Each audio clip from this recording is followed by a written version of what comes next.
Bismillahirrahmanirrahim. Assalamualaikum warahmatullahi wabarakatuh. Perkenalkan, nama saya Muhammad Ilmi Syahrul Mubarak dengan NIM 2106154 dari kelas Informatika D. Kali ini saya akan menjelaskan tentang deklarasi suatu bahasa dengan aturan menggunakan tata bahasa reguler dan tata bahasa bebas konteks. Yang pertama ada tata bahasa reguler. Tata bahasa reguler adalah linier, kanan atau kiri.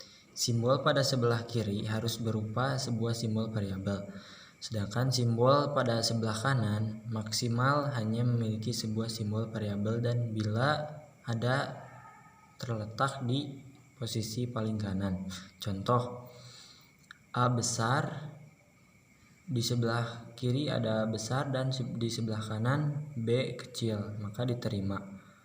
Kemudian ada A kecil dan B besar, maka ditolak karena simbol pada sebelah kiri harus berupa sebuah simbol variabel atau besar, huruf besar. Kemudian ada tata bahasa bebas konteks.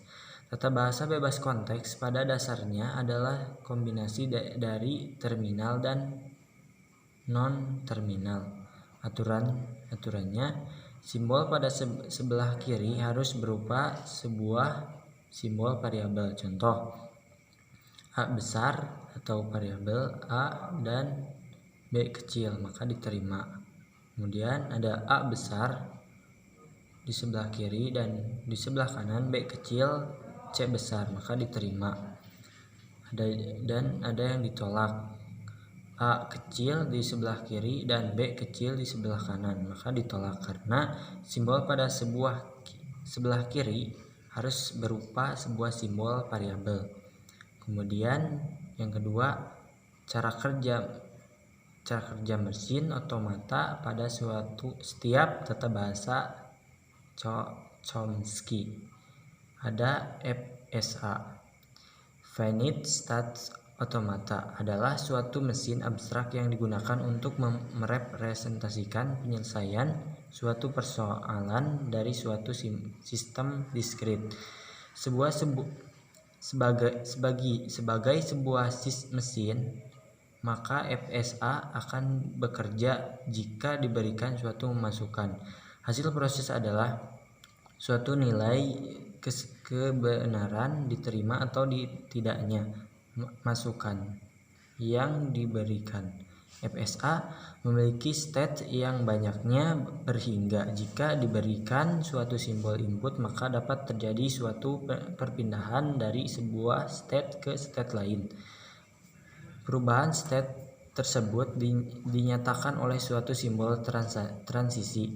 Mekanisme FSA tidak memiliki memori sehingga selalu mendasarkan prosesnya pada suatu state saat ini.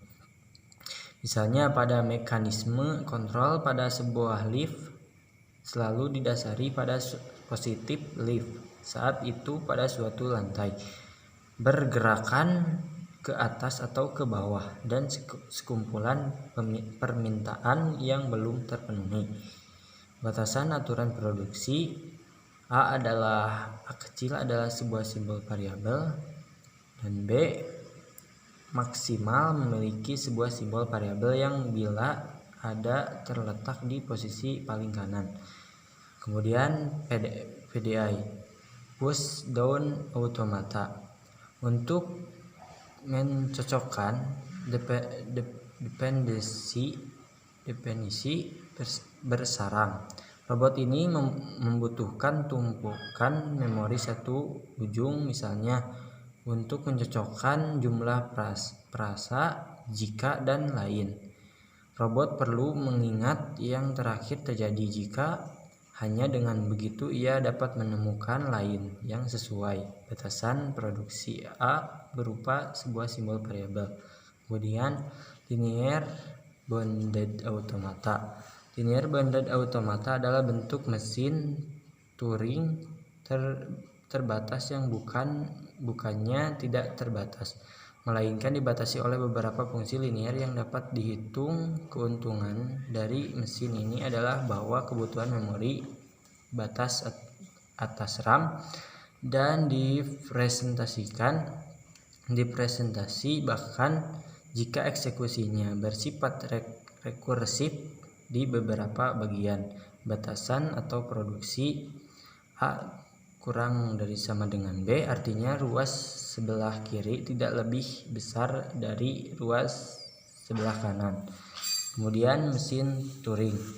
Fungsi yang tidak dapat dihitung adalah dalam matematika dan ilmu komputer. Namun mesin Turing memungkinkan mempresentasikan fungsi setiap itu sebagai urutan langkah-langkah terpisah. Kontrol itu terbatas meskipun data mungkin tampak tidak terbatas.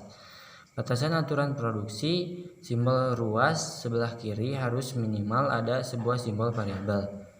Kemudian tidak ada batasan pada aturan produksi. Sekian dari saya, mohon maaf bila ada kesalahan. Wassalamualaikum warahmatullahi wabarakatuh.